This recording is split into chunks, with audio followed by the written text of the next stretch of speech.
Okay, ഞങ്ങൾക്ക് ഇപ്പം just ഒന്ന് സ്ഥലം മാറാണ്ട് വന്നു. ഇവിടെ നല്ല മഴയാണ്. അതുകൊണ്ട്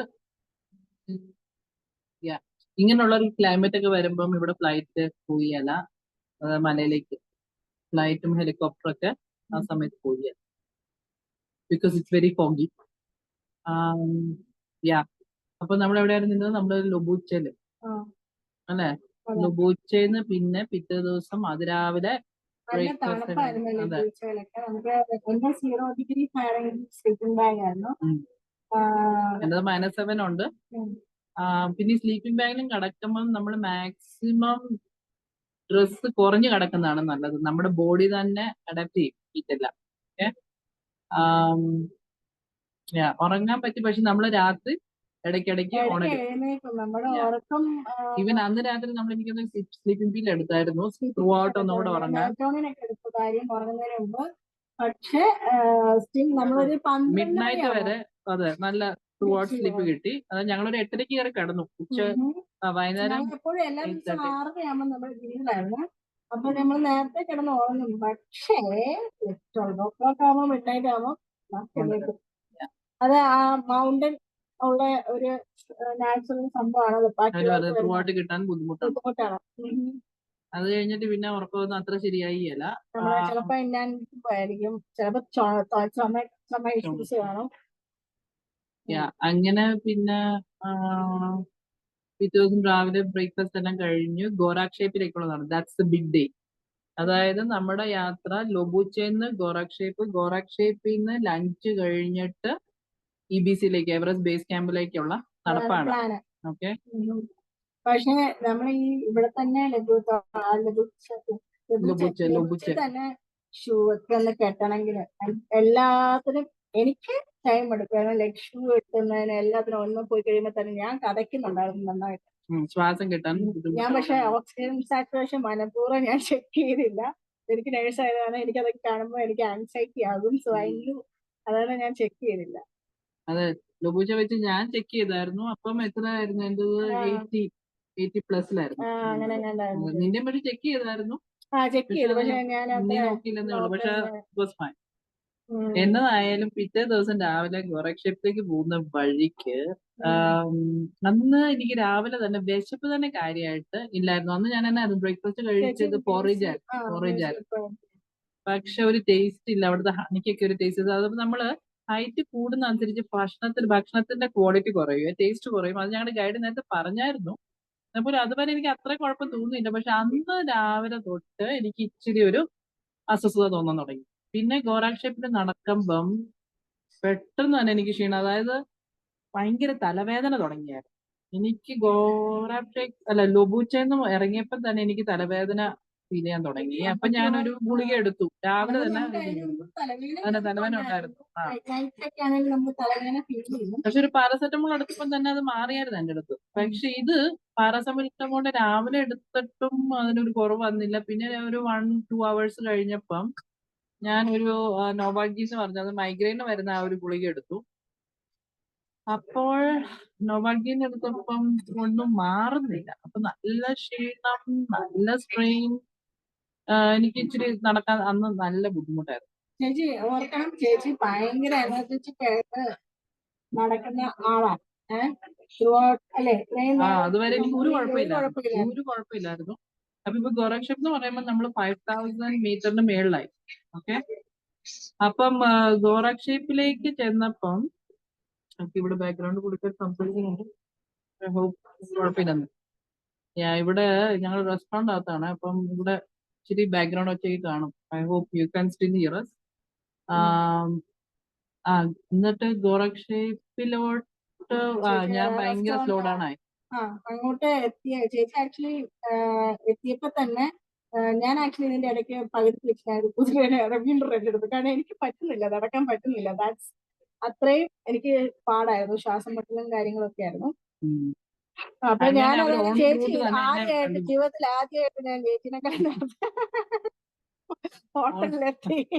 ലഞ്ചിന് മുമ്പ്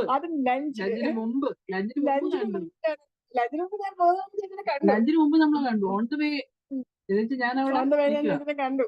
ചേച്ചി അപ്പൊ കുഴപ്പമില്ല, നടക്കുന്നുണ്ടായിരുന്നു. പക്ഷെ ഭയങ്കര ക്ഷീണവും അപ്പൊ പക്ഷെ തന്നെ അപ്പൊ ഓർത്തു ചേച്ചിക്ക് എനിക്ക് എന്ത് കാണുമ്പോ തോന്നിയല്ലായിരുന്നു. ഞാൻ പക്ഷെ ഞാൻ പോട്ടനോട് ചോദിക്കുന്നത് എപ്പോ എത്തും എപ്പോ എത്തും, എന്റെ ഏറ്റവും ഇളയ മോൻ ചോദിക്കുന്ന പോലെ എപ്പോ എത്തും അമ്മ എപ്പോ എത്തും. ഞാൻ പോട്ടോണ്ട് ചോദിക്കാതെ അപ്പൊ പുള്ളി 2 hours പറഞ്ഞു. അയ്യോ 2 hours ആ ഒരു സിറ്റുവേഷനിൽ ഞാൻ എത്തി. ആം, ചേച്ചി ഹോട്ടലിലേക്ക് കയറി വന്നപ്പോ തന്നെ അല്ല ഹോട്ടലിൽ കയറുന്നതിന് മുമ്പ് അവസാനം എന്നാ ചെയ്തു, ഇവളെ പിന്നെ കുതിരയുടെ മോളിൽ ഞാൻ കയറി. പോർട്ടറിന്റെ കൂട്ടത്തിൽ ഇവളെ വിട്ടു. ആഹാ ഗൈഡ് പിന്നെ എന്റെ കൂട്ടത്തിൽ നടക്കാൻ തുടങ്ങി. ഓക്കെ, ആഹാ അങ്ങനെയാണ് ഇവിടെ ട്വിസ്റ്റ് ട്വിസ്റ്റ് ട്വിസ്റ്റ്. വന്നു ട്വിസ്റ്റ് വന്നു. അവിടുന്ന് അപ്പൊ അവിടെ ഇവള് തൊട്ടിട്ട് മാത്രമല്ല, ആള് മാറും. എന്ത് കാര്യം? വേറെ പല ആൾക്കാരും പിന്നെ കുതിരപ്പുറത്തായി. നോർമലായിട്ട് നടന്നുകൊണ്ടവരൊക്കെ പലരും പിന്നെ കുതിരപ്പുറത്തായി. വേറെ 2 മലയാളീസും ഉണ്ടായിരുന്നു, അവരും അവരൊക്കെ കുതിരപ്പുറത്തായ. പുറത്തായിരുന്നു. അപ്പൊ ഞാനും ഓർത്തൊരു കുതിരയെ കിട്ടുമായിരുന്നെങ്കിൽ. പക്ഷെ അങ്ങനെ ചിന്തിക്കുമ്പോ കിട്ടണമെന്നില്ല. കാരണം ഇതൊക്കെ ഞാൻ ചിലപ്പോഴേ ഉള്ളൂ. അതെ. അപ്പൊ എന്നാലും ഗൈഡ് ഇപ്പം വിചാരിക്കുന്നു പുള്ളി ഞാൻ എല്ലാം ജിഞ്ചിലായിട്ട് നടക്കുന്ന കാണുന്നതല്ല. അപ്പം പുള്ളി അത്ര സീരിയസ് ആയിട്ട് എടുത്തില്ല. പക്ഷെ പിന്നെ പുള്ളി തുള്ളിച്ചാടിയൊക്കെ പോവുക. അപ്പൊ ഞാൻ പക്ഷെ പിന്നാലെ എത്തുന്നില്ല. എനിക്ക് പിന്നെ പറ്റാതെ വരുമ്പോ ഞാൻ നിൽക്കും. ഞാൻ അവിടെ നിൽക്കും. അവസാനം പുള്ളി പറഞ്ഞു അന്ന് നിന്റെ ബാക്ക് പാക്ക് ഇതാ, ഞാൻ അത് പിടിക്കാം, അപ്പൊ നിനക്ക് ഇച്ചിരി കൂടി ഈസി ആകുമെന്നും പറഞ്ഞുകൊണ്ട് പുള്ളി എന്റെ ബാക്ക് പാക്ക് എടുത്തു. അപ്പം ശരിയായിരുന്നു, ഹൈക്കിംഗ് സ്റ്റിക്കായിട്ട് മാത്രം നടന്നാൽ മതി. എന്നാൽ പോലും I was really having difficulties. പിന്നെ എങ്ങനെയോ ഒരു അവസ്ഥയില് അവിടെ എത്തിച്ചേർന്നു. അപ്പൊ പുള്ളി എന്നെ മോട്ടിവേറ്റ് ചെയ്യുന്നുണ്ട്, ഡോണ്ട് വറി. അപ്പം ഇവിടെ ഞാൻ പോകുന്നത് ഞാൻ പ്രാർത്ഥനയിലാണ്, ഫുൾ ടൈം പ്രാർത്ഥനയിലാണ്. ഈശോയെ നീ എന്നെ എടുത്തോണ്ട് നീ എന്നെ നടത്തണമേ, നീ എന്നെ നയിക്കണമേ. അത് എല്ലാ ദിവസവും അങ്ങനെയായിരുന്നു കേട്ടോ. എല്ലാ ദിവസവും ഒരു കൊന്തയിലും on the way. Single day ഞാനും അതുപോലെ തന്നെ സ്പോട്ടിഫൈയിൽ ആദ്യത്തെ ദിവസങ്ങളൊന്നും ഞാനതൊന്നും ചെയ്തില്ല. പക്ഷെ പിന്നോട്ടുള്ള ദിവസങ്ങളിൽ ഞാൻ സ്പോട്ടിഫൈയിൽ ഞാൻ പ്രീമിയം ഡൗൺലോഡ് ചെയ്ത് അതിന്റെ അകത്ത് റോസറി എല്ലാം ഞാൻ ഡൗൺലോഡ് ചെയ്ത് കരണക്കൊന്തയും കേട്ടോണ്ടാണ് നടക്കുന്നത്. എന്റെ നടപ്പ് ഫുള്ള്. സത്യമായിട്ടും യേശുക്രിസ്തു തന്നെയാണ് ഞങ്ങളെ ഇങ്ങോട്ട് നടത്തിയിരിക്കുന്നത്. അപ്പൊ ഞങ്ങൾ അങ്ങോട്ട് പരസ്പരം വേണ്ടി പ്രാർത്ഥിക്കും, എന്ത് ചെയ്യുമ്പോ ഞങ്ങളെ നയിച്ചോണ്ട് അങ്ങോട്ട് എത്തിക്കണേ എന്നായിരുന്നു ഞങ്ങൾ പ്രാർത്ഥന. എന്നായാലും ഒരു പരുവത്തില് ഗോറാക്ഷേപ്പിലെത്തി. അവിടെ ലഞ്ചിന് എനിക്ക് കഴിക്കാൻ ഒന്നും തോന്നുന്നില്ല. എനിക്ക് നോഷ്യസ് ആയിട്ട്, അതായത് എനിക്ക് വോമിറ്റ് ചെയ്യാനുള്ള ഫീലിംഗ് വരുന്നു, കഴിക്കാൻ തോന്നുന്നില്ല, അങ്ങനെയൊക്കെയുള്ള ചാലഞ്ചസ് നേരിടാൻ തുടങ്ങി. ചേച്ചിക്ക് ഞാൻ നോഷൻ മെഡിസിൻ കൊടുത്തു. പിന്നെ ഡിസിനെസ്സിനുള്ള ഫീലിംഗ് ആയിരുന്നു. അപ്പൊ ഞാൻ നെക്ലസും കൊടുത്തു. അത് കഴിഞ്ഞപ്പോ എന്റെ ഓക്സിജൻ സാച്ചുറേഷൻ ചെക്ക് ചെയ്തു. അപ്പൊ 65, 67 ആ ഒരു ഇതിലാണ് നിൽക്കുന്നത്. പിന്നെ ഞാൻ പറഞ്ഞു എനിക്ക് കടക്കണമെന്ന് പറഞ്ഞു, അങ്ങനെ കടന്നു. അപ്പൊ ഇനി അടുത്തത് ഈ ലഞ്ച് കഴിഞ്ഞാൽ ഉടനെ എല്ലാവരും എവറസ്റ്റ് ബേസ് ക്യാമ്പിലോട്ടുള്ള നടപ്പാണ്. ഞാൻ പറഞ്ഞു ഞാൻ വരുന്നില്ല, ഐ ക്യാനോട്ട് മേക്ക് ദിസ് എന്ന് വെച്ചാൽ എനിക്ക് അത്രയ്ക്കും മേലായിരുന്നു. പിന്നെ എനിക്ക് സത്യം പറഞ്ഞാല് ആ ഒരു വാശിയോ ഇതൊന്നും ഇല്ല. അവിടെ ഇപ്പൊ എത്തിയില്ലെങ്കിലും സാരമില്ല, അതായിരുന്നു എന്റെ ആ ഒരു ഞാൻ മൈൻഡ് ഫീലിംഗ്. എനിക്ക് സത്യമായിട്ട് അത്രയ്ക്കും മേലായിരുന്നു. ഈവൻ ഗൈഡ് വന്നു, പിന്നെ ഗാർലിക് സൂപ്പ് എനിക്ക് കോരി തരുന്നു. ഈ ഗാർലിക് ആക്ച്വലി സിക്നസിന് നല്ലതെന്നാ പറയുന്നത് ഗാർലിക് സൂപ്പ്. അങ്ങനെ പുള്ളി അത് ഇച്ചിരി ഒരു എനർജി തോന്നി. അപ്പം അലീഷ പറഞ്ഞു ചേച്ചി ഇവിടെ വരെ എത്തിയതല്ലേ, നമുക്ക് എന്നായാലും കുറച്ചും കൂടെ ഉള്ളൂ, എന്നാൽ നമുക്കൊരു കുതിരനെ റെന്റ് ചെയ്യാന്ന് പറഞ്ഞു. അപ്പം ഗോറക്ഷേപ്പിൽ നിന്ന് 3 കിലോമീറ്റർ, പക്ഷെ അവിടെ നിന്ന് അങ്ങോട്ടും ഇങ്ങോട്ടും പോകുന്നതിന് $200 ആണ് ഒരു കുതിരനെ റെന്റ് ചെയ്യുന്നത്. അപ്പൊ ഞാൻ പറഞ്ഞു എനിക്ക് ഇവിടെ നേരെ ഇരിക്കാൻ കൂടെ വയ്യുന്നില്ല, നിൽക്കാനോ ഇരിക്കാനോ പറ്റുന്നില്ല. പിന്നെ ഞാനെങ്ങനെ കുതിരപ്പുറത്തിരിക്കും, എനിക്ക് തലകറക്കാം. അപ്പൊ ഇവിടെ ജന്മം ചെയ്ത വിടുന്നില്ല. അല്ല ചേച്ചി പോകാം. ഞാൻ പറഞ്ഞു നീ പോയിട്ട് വാ, ഞാൻ വരുന്നില്ല, ഇവിടെ സമ്മതിക്കുകയല്ല. എനിക്ക് അങ്ങനെ എനിക്ക് തന്നെത്താൻ അവിടെ വരെ തന്നെത്താൻ പോകുന്നതിന് താല്പര്യമില്ലായിരുന്നു. കാരണം ചേച്ചിയും കൂടത്തിൽ വരണം എന്നുള്ളതാണ് ഞങ്ങളുടെ ആഗ്രഹം. ഞങ്ങൾ ഒരുമിച്ച് അവിടെ എത്തണം, ഞങ്ങൾ ഒരുമിച്ച് ഇറങ്ങി, ഞങ്ങൾക്ക് ഒരുമിച്ച് അവിടെ എത്തണം എന്നുള്ള ആഗ്രഹം ഞങ്ങളുടെ രണ്ടുപേരുടെയും. പക്ഷെ ആ ഒരു സമയത്ത് സത്യമായിട്ട് I could not do anything എന്നുള്ള ഒരു, പക്ഷെ ഇവിടെ നിർബന്ധത്താല് പിന്നെ ഞങ്ങള് അപ്പൊ ഗൈഡ് പറഞ്ഞു കുഴപ്പമില്ല. പിന്നെ ഒരു ഓക്സിജൻ സിലിണ്ടർ ഒക്കെ ഉണ്ടായിരുന്നു. അതൊക്കെ ആയിട്ട് എന്റെ ബാക്ക് പാക്കില് ആ ഓക്സിജൻ സിലിണ്ടർ വെച്ചു. ഗൈഡ് എന്റെ ബാക്ക് പാക്ക് എടുത്തു, എന്നെ കുതിരപ്പുറത്ത് കയറ്റി ഇരുത്തി. എന്റെ അമ്മ കുതിരപ്പുറത്ത് കയറിയപ്പോ ഞാൻ ഓർത്ത് എന്നാ സൂക്കേടാന്ന് അറിഞ്ഞില്ല. ഈ കുതിരപ്പുറത്ത് എന്നാന്ന് വെച്ചാല് ഭയങ്കര നാരോ ആയിട്ടുള്ള വഴികള്. ആ കുതിരയുടെ കാലൊന്ന് സ്ലിപ്പായി ഞാനും കുതിര എല്ലാം അവിടെ കിടക്കും, തീർന്നു. അപ്പൊ ഞാൻ ഒരു ദൈവമേ, അതെ അതെ സ്റ്റീപ്പായിട്ടുള്ള കുട്ടനായിരിക്കാം. അപ്പം അത് പിടിക്കേണ്ട രീതിയുണ്ട്, ഇങ്ങനെ പിടിക്കുക, ഇങ്ങനെ പിടിക്കുക, ഇങ്ങനെ പിടിക്കുക, ഇങ്ങനെ പിടിക്കുക, ഇത് തന്നെ കളി.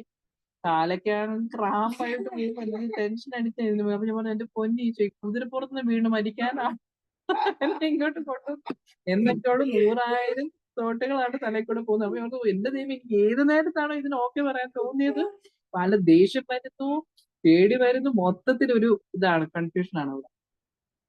എന്നതായ ഒരു പരുവത്തിൽ. അപ്പൊ ആൾക്കാരൊക്കെ ഇങ്ങനെ നോക്കി വെച്ചാൽ അതുവരെ ജിൽജിലായിട്ട് നടന്ന ഞാനിപ്പോ കുതിരപ്പുറത്ത് ഇങ്ങനെ മേലാതിരിക്കും.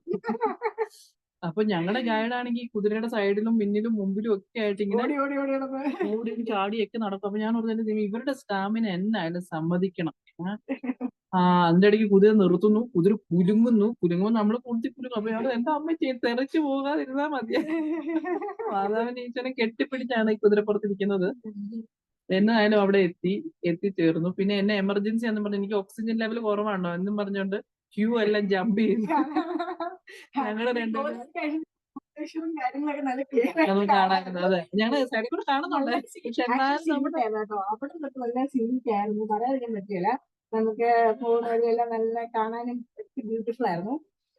ചേച്ചി പക്ഷെ അത്രയും എൻജോയ് ചെയ്ത് കാണില്ല ബിക്കോസ് ഓഫ് അപ്പോഴത്തെ അവസ്ഥ. പക്ഷെ ഞാനും അതെല്ലാം ഞാൻ കണ്ടു. ഓർക്കുന്നത് എനിക്ക് എന്ത് സുഖടാന്ന് അറിഞ്ഞില്ല. ഈ കുതിരപ്പുറത്ത് കയറി ആ പാറക്കല്ലിന്റെ മേലെ ചെന്നൊരു ഫോട്ടോ എടുക്കാൻ വേണ്ടി എന്നുള്ള ചിന്തയിലൊക്കെയാണ് ഞാൻ. എന്നാലും ഞാൻ പക്ഷെ തലേദിവസങ്ങളില് ഈ പാറക്കല്ലിന്റെ മേളിൽ നിന്ന് ഇങ്ങനെ പറയണം, അങ്ങനെ വീഡിയോ എടുക്കണം എന്നൊക്കെ നമ്മുടെ മൈൻഡിലൊക്കെ പ്രിപ്പയർഡ് ആയിട്ടാണ് വലിയ കാര്യത്തിൽ ചെല്ലുന്നത്. ഷർട്ടൊക്കെ ഇട്ട് അതിന് വേണ്ടി അതെ, എക്സ്ട്രാ എന്റെ സിസ്റ്ററിന്റെ കമ്പനിയുടെ ലോഗോ ഒക്കെ ഉണ്ട്, ടീഷർട്ട് ഒക്കെ ഇട്ട് അവൾക്ക് വേണ്ടി ഇത് പറയുക, എന്റെ പാരന്റ്സിനോട് നന്ദി പറയുക, ഇത് സപ്പോർട്ട് ചെയ്തവരൊക്കെ നന്ദി പറയണതൊക്കെ പ്രിപ്പയർഡ് വലിയ കാര്യത്തില് പോയതാണ്. അവിടെ ചെന്നപ്പോ ഞങ്ങൾ രണ്ടുപേരും വലിഞ്ഞാണ് മേളിലോട്ട് കയറുന്നത്. നിൽക്കാനേ പറ്റിയില്ല, അവിടെ ഇരിക്കുവാണ്. എന്നിട്ട് തലകറങ്ങി അതിന്റെ മേളിൽ തലകറങ്ങി വീണ്ട ആവശ്യമില്ലല്ലോ. അങ്ങനെ സീനാക്കണമെന്ന് ഓർത്ത് വലിഞ്ഞു കയറി ഞങ്ങൾ രണ്ടുപേരും അവിടെ ഇങ്ങനെ ഇരുന്ന് മത്തങ്ങ കൊണ്ട് വെച്ചിരിക്കുന്നത് രണ്ടും കൂടെ അങ്ങനെ അവിടെ ഇരുന്നതിന് വരെ ഫോട്ടോസ് ഒന്നും കാണിക്കാൻ പോലും കൊള്ളിയാത്ത ഫോട്ടോസ് മേക്കോന്നൊക്കെയാണ് ഇരിക്കുന്നത്. ഒരു സാരി ഞങ്ങള് ലക്ഷ്യത്തിലേക്ക് ഞങ്ങൾ എത്തി. So we are very proud of us. We thank God that we made it. അങ്ങനെ അവിടെ നിന്ന് വീണ്ടും പാറക്കല്ലിൽ നിന്ന്. അപ്പൊ അധികം സമയമില്ല എന്ന് വെച്ചാൽ ആൾക്കാർ ഈ ലൈനപ്പ് ആണ് ഇവിടെ ഇതിന്റെ മേലെ ഫോട്ടോ എടുക്കാൻ. ഇഷ്ടംപോലെ ആൾക്കാരുണ്ട്. കണ്ടമാന ജനമാണ് അങ്ങോട്ട് വരുന്നത്. പിന്നെ ഞങ്ങള് ഫോട്ടോ ഒക്കെ എടുത്ത് പെട്ടെന്ന് തന്നെ വീണ്ടും കുതിരപ്പുറത്തോട്ട് ചാടി കയറി. പിന്നെ നമുക്കൊരു ധൈര്യമായി, ഇനി എന്നാ വന്നാലും വേണ്ടില്ല ഒരു മട്ടായി. പിന്നെ കുതിരപ്പുറത്തിരിക്കാൻ നമ്മളൊന്ന് യൂസ്ഡ് ഒക്കെ ആയി. കുതിരപ്പുറത്ത് തന്നെ പോയി ഒരു ഫോട്ടോ വീഡിയോ ഒക്കെ എടുത്തു. തിരിച്ച് ഗോരക്ഷേപ്പില് ഞങ്ങളുടെ ഗസ്റ്റ് ഹൗസിലെത്തി. അവിടെ എത്തിക്കഴിഞ്ഞു. പിന്നെ ഡിന്നർ എല്ലാം കഴിച്ചു. ഡിന്നർ അപ്പൊ എനിക്ക് ഒരു വിശപ്പുണ്ടായിരുന്നു. ആ ഡിന്നർ കഴിക്കാൻ പറ്റി കേട്ടോ. എനിക്ക് വിശപ്പുണ്ടായിരുന്നു ആ സമയം. അപ്പൊ എനിക്കൊന്ന് മരുന്നിന്റെ ഒക്കെ ആ ഒരു ഇത് കൊണ്ടായിരിക്കാം എനിക്ക് വീണ്ടും വിശപ്പ് വന്നു. തലവേദന ഉണ്ടായിരുന്നു, ഹെഡ് ഏക്ക് ഉണ്ടായിരുന്നു. എന്നായാലും ഞങ്ങൾ അന്നും വീണ്ടും നേരത്തെ 8 മണിയൊക്കെ ആകുമ്പോൾ ബെഡ്റൂമിലോട്ട് കയറി കിടന്നു. അപ്പം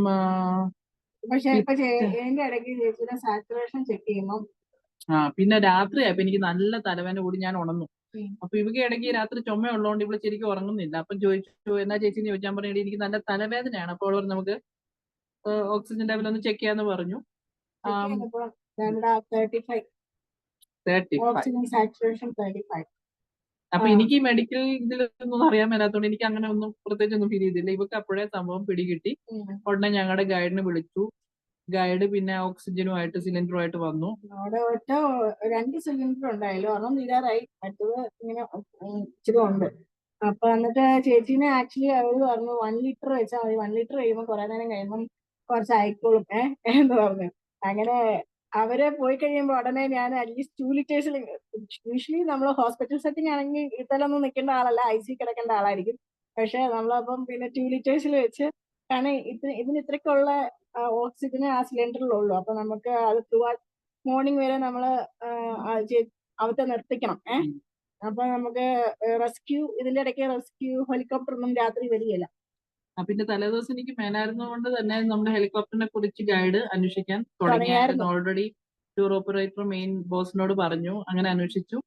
അങ്ങനെ എന്ന് ആയാലും ഫസ്റ്റ് ഹെലികോപ്റ്റർ 7 മണിക്ക് ഞങ്ങളെ കൂട്ടിക്കൊണ്ട്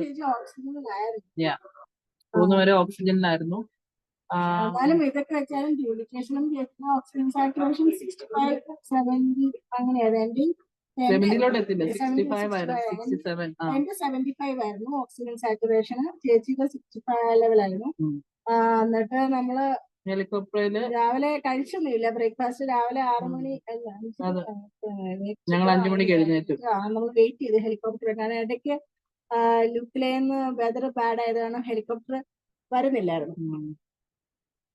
അപ്പം പക്ഷെ 7 മണിയായപ്പോ ഞങ്ങള് പിക്കപ്പ് ചെയ്യാൻ അവിടെ. അപ്പം നമ്മുടെ താമസിക്കുന്ന ഗസ്റ്റ് ഹൗസിൽ നിന്ന് ഒരു 5 മിനിറ്റ് നടപ്പുണ്ട്. ഒരു കുന്നിന്റെ മേളിലോട്ട് കയറണം.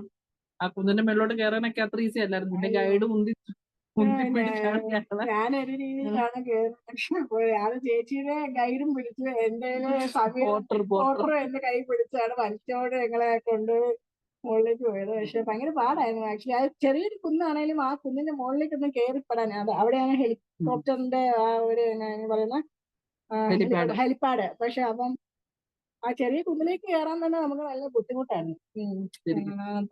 ഓക്സിജൻ ലെവൽ അത്രയും കുറഞ്ഞിരിക്കുന്നുണ്ട്. പിന്നെ ബ്രേക്ക്ഫാസ്റ്റ് ഒന്നും കഴിച്ചില്ല, ഒട്ടും ഉറങ്ങിയിട്ടില്ല, ശരിക്കും ഒട്ടും ഉറങ്ങിയിട്ടില്ലായിരുന്നു. പിന്നെ ഹെലിപ്പാഡ് ഛർദ്ദിക്കാൻ തോന്നും എനിക്ക് ഛർദ്ദിക്കാനൊക്കെ തോന്നുന്നുണ്ടായിരുന്നു. ചുമക്കുമ്പോൾ ഛർദ്ദിക്കാനൊക്കെ തോന്നുമായിരുന്നു. പിന്നെ ഹെലികോപ്റ്ററിലോട്ട് കയറി. ഹെലികോപ്റ്ററിൽ നിന്ന് അപ്പൊ അവർ ഈ വെജിറ്റബിൾസും കാര്യങ്ങളൊക്കെ ആദ്യം ഇറക്കി. അപ്പൊ ഇങ്ങനെ ഒരു ഇതുണ്ട് കേട്ടോ. ഇപ്പം ഇങ്ങനെ ഹെലികോപ്റ്റേഴ്സ് വരുമ്പോ അവര് സാധനങ്ങളൊക്കെ കൊടുത്തു വിടും. എവിടെ നിന്നാണെങ്കിലും ലുക്ലായിന്നാണെങ്കിലും അവര് കൊടുത്തു വിടും താഴെ നിന്നുള്ള റീജിയൻസിൽ നിന്ന്. പക്ഷെ ഈ ഹെലികോപ്റ്റർ കിട്ടുന്നതിന്റെ ഒരു മെയിൻ കാരണം എന്താണെന്ന് വെച്ചാൽ ചേച്ചിക്ക് ഇൻഷുറൻസ് ഉണ്ടായിരുന്നു. എനിക്ക് ഇൻഷുറൻസ് ഉണ്ടായിരുന്നു. അതുകൊണ്ട് അതെല്ലാം ട്രാവൽ ഇൻഷുറൻസ് ഭയങ്കര ഇമ്പോർട്ടന്റ് ആണ്. അതിന് നമ്മൾ അവിടെ പിശിക്കരുത്. ട്രാവൽ ഇൻഷുറൻസ് എടുക്കരുത്. ട്രാവൽ ഇൻഷുറൻസ് ഇങ്ങനത്തെ ഒരു കേസ് ഭയങ്കര ഇമ്പോർട്ടന്റ് ആണ്. അല്ലെങ്കിൽ നമുക്ക് തന്നെ പോവായിരുന്നെങ്കിൽ 1600 അല്ലെ 1800 യൂറോ ഡിപ്പെൻസ് അത്രയും ആകും. പക്ഷെ ഇൻഷുറൻസ് ഉള്ള കാരണം ഇതൊക്കെ എളുപ്പത്തിൽ അറേഞ്ച് ചെയ്യാൻ പറ്റി. പക്ഷെ അഗൈൻ വെതറിന്റെ ഇതനുസരിച്ചിരിക്കും. ഭാഗ്യത്തിന് അവിടെ ഞങ്ങൾ പ്രാർത്ഥിച്ചുകൊണ്ടിരുന്നു ക്ലൈമറ്റ് ഒന്ന് തെളിഞ്ഞു വരാൻ. ബിക്കോസ് നമുക്ക് ഒരു നിമിഷം പോലും അവിടെ നിൽക്കാൻ തോന്നുന്നില്ലായിരുന്നു. പിന്നെ നല്ല തണുപ്പ്, നല്ല തലവേദന, നോഷ്യസ് ഫീലിംഗ്, അങ്ങനെ പല പല അസ്വസ്ഥതകളായിരുന്നു. എന്നാലും 7 AM ഞങ്ങൾ രണ്ടുപേരും ഹെലികോപ്റ്ററിൽ കയറി. ഇവിടെ ഫ്രണ്ട് സീറ്റിൽ ഇരുത്തി, എന്റെ ബാക്ക് സീറ്റിൽ ഇരുത്തി, ബെൽറ്റൊക്കെ ഇരുത്തി. പിന്നെ ഇവിടെ അടിച്ചു പൊളിച്ച് അവിടെ വ്യൂ എല്ലാം. എനിക്ക് സത്യം പറഞ്ഞാൽ ആ ഒരു മാനസികാവസ്ഥയിലല്ലായിരുന്നു. I was so tired. ഞാൻ ഹെലികോപ്റ്ററിനായിട്ട് ഭയങ്കര എൻജോയ് ചെയ്ത് എല്ലാ വ്യൂ എല്ലാം കണ്ട് രസിച്ചു. ആ സമയം നല്ല ക്ലാരിറ്റി ഉണ്ടായിരുന്നു. ഞാൻ കാര്യം 10 മിനിറ്റ് അടുത്ത ആളെ റെസ്ക്യൂ ചെയ്യാനുണ്ടായിരുന്നു. അവിടെ 51 ലെവലില് അല്ല ഓക്സിജൻ ലെവല് പുള്ളിയുടെ എത്ര 51 ആയിരുന്നു.